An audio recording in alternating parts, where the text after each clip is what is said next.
بسم اللہ الرحمن الرحیم۔ شروع اس رب جلیل کے نام سے جو میرا اور آپ کا پالنے والا ہے۔ درود و سلام ختم مرتبہ احمد مصطفیٰ صلی اللہ علیہ وآلہ وسلم اور ان کی آل پاک پر الحمدللہ رب العالمین۔ دوستوں اور ساتھیوں، گزشتہ دن رشوت العباد ایک ریلی کی قیادت کر رہے تھے۔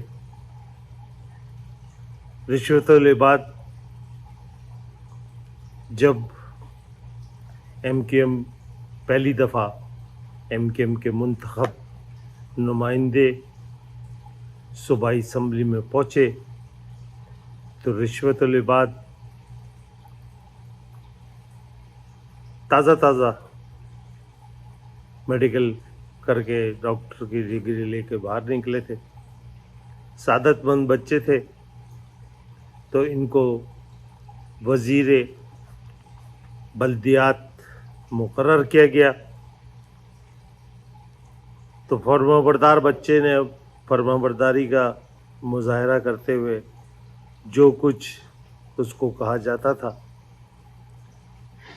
وہ کارکردگی وہ سر انجام دیتا تھا۔ اس کے بعد رشوت الحرام فوج کے ساتھ اپنے تعلقات کو مضبوط کرتے رہے۔ الطاف حسین نے انہیں فرش سے عرش تک پہنچایا، اور یہی وجہ ہے کہ وہ لندن میں بھاری رقوم فنڈ کی صورت میں پارٹی کو پرووائڈ کرتے رہے اور پارٹی کے آنکھ کا تارا رہے۔ تو یہ تمام جو چور راشی بدعنوان فوج کے ٹٹو ہیں، یہ سب واپس آ رہے ہیں فوج کی ایما پہ، فوج کی آشرواد پہ، اور دوبارہ سے ایکٹیو ہو رہے ہیں۔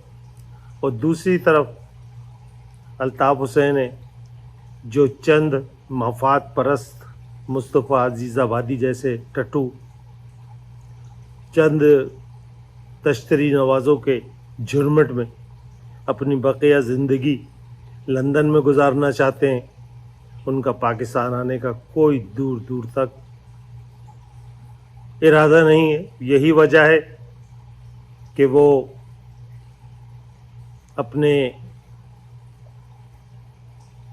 جو جن کے دلوں میں ان کی محبت ہے ان کو یہی مشورہ دیتے ہوئے نظر آتے ہیں کہ عمران خان کو اور عمران خان کی پارٹی کو سپورٹ کریں۔ تو ایسی صورتحال میں جہاں چور اچکے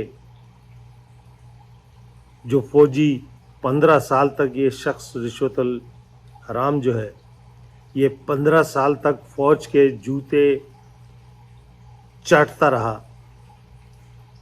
اور جن لوگوں کی بنیاد پہ یہ پارٹی بنی ان کے لیے کوئی ایک کارہا یا نمایاں انہوں نے انجام نہیں دیا۔ اہلِ سندھ، فیصلہ آپ کو کرنا ہے کہ ان چوروں، ان فوجی ٹٹوؤں کو آپ نے پھر اپنے اوپر مسلط کرنا ہے، یا آپ نے از خود کوٹا سسٹم کے خلاف، جبری گمشدگیوں کے خلاف، کراچی، حیدرآباد، میرپور خاص کے لوگوں نے فیصلہ کرنا ہے کہ وہ اس کوٹا سسٹم کے خلاف جد و جہد کا آغاز کریں۔ میں آپ سے قطعاً یہ نہیں کہہ رہا کہ آپ بندوقیں سنبھالیں، قتل عام مچانا شروع کر دیں۔ میرے دوستوں، میرے بھائیوں، میرے ساتھیوں، کراچی اور حیدرآباد دو بڑے شہر ہیں اس سندھ کے۔ باقی سندھ کے تمام شہروں پہ سندھی فوجی وڈیرے قابض ہیں، اور سندھ کے دیہاتوں اور سندھ کے مختلف علاقوں پر لوگ غلامی کی زندگی گزار رہے ہیں اور ان کو آزاد کرانے والا کوئی پلیٹ فارم موجود نہیں ہے۔ موجودہ صورتحال میں جہاں یہ فوج جو موجودہ قیادت ہے وہ ڈیسائیڈ کر چکی ہے کہ دنیا کی 5ویں عظیم فوج کو ایک جنرل اور اس کے کچھ ہواری اس فوج کو اس مقام پر لے کے جا رہے ہیں جہاں اس کی کوئی اوقات اس فوج میں اس وقت جتنا بدنظمی اور انتشار ہے، جتنی بے چینی موجودہ فوج کے اندر ہے، یہی وجہ ہے کہ آئے دن آپ دیکھتے ہیں کہ فلاں جنرل کو برطرف کر دیا گیا، فلاں جنرل کو کھڈے لائن لگا دیا گیا، فیض حمید کو گرفتار کر لیا گیا، فلاں ہو گیا فلاں ہو گیا۔ تو میرے دوستوں اور ساتھیوں، یہ فوج ان قریب ٹھیلوں پر اس کے جنرل تو بھاگ چکے ہوں گے اور باقی فوجی ٹھیلوں پہ ردی پرانا سامان جمع کر رہے ہوں گے لوگوں سے، تاکہ وہ اپنے بلوں کو، اپنے ضروریات کو پورا کر سکیں، کیونکہ یہ فوج اس ملک کو مکمل طور پر تباہ کرنے کے در پہ ہے۔ انہوں نے اپنے آقاؤں سے اپنی قیمتیں وصول کر چکے ہیں۔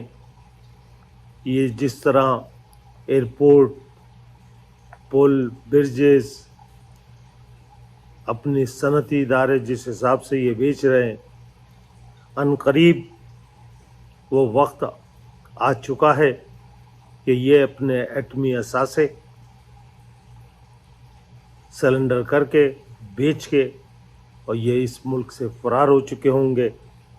وہ یہ اپنے تمام پٹے ہوئے یہی مورے جو 15 سال تک رشوت و لباس اس صوبے کا گورنر رہا، اس کی جائیدادیں دبئی میں اور آسٹریلیا میں کسی سے ڈھکی چھپی نہیں ہے۔ یہ کتنا کرپٹ اور بدعنوان ایم کیو ایم کا نمائندہ تھا۔ دوسری طرف آپ کے مصطفیٰ کمال ہیں اور ان کا ٹولہ ہے، جنہوں نے بہت اچھی ایک ڈرائی کلینر وہ چلا رہے ہیں۔ یہ تمام افراد اس قوم کے، اس ملک کے مجرم ہیں، چاہے مصطفیٰ کمال ہو، چاہے انیس قائم خانی ہو، چاہے عامر خان ہو، چاہے فاروق ستار ہو۔ اور حد اب یہ ہے کہ ہم اپنی تمام تر کوششوں اور تمام تر کاوشوں کے بعد کہ شاید الطاف حسین اس قوم کے درد کو محسوس کرتے ہوئے اور اپنی غلطیوں، اپنی کوتاہیوں پہ ندامت کا اظہار کرتے ہوئے اس قوم کی قیادت سنبھالنے کے لیے پاکستان آئے۔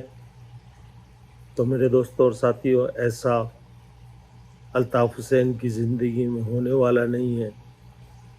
چند کھوتے مصطفیٰ عزیز آبادی جیسے جو ان کے دسترخوان پہ روٹیاں توڑ رہے ہیں، اپنا نان و نطفہ کما رہے ہیں، وہ ان کی ہاں میں ہاں، ان کی چاپلوسی میں لگے ہوئے ہیں۔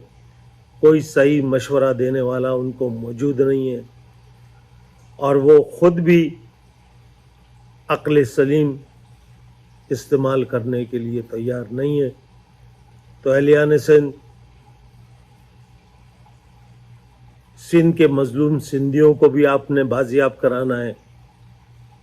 آپ نے کوٹا سسٹم بھی ختم کرانا ہے، اور اس کے لیے آپ کے پاس بہترین ہتھیار یہ ہے۔ کراچی اور حیدرآباد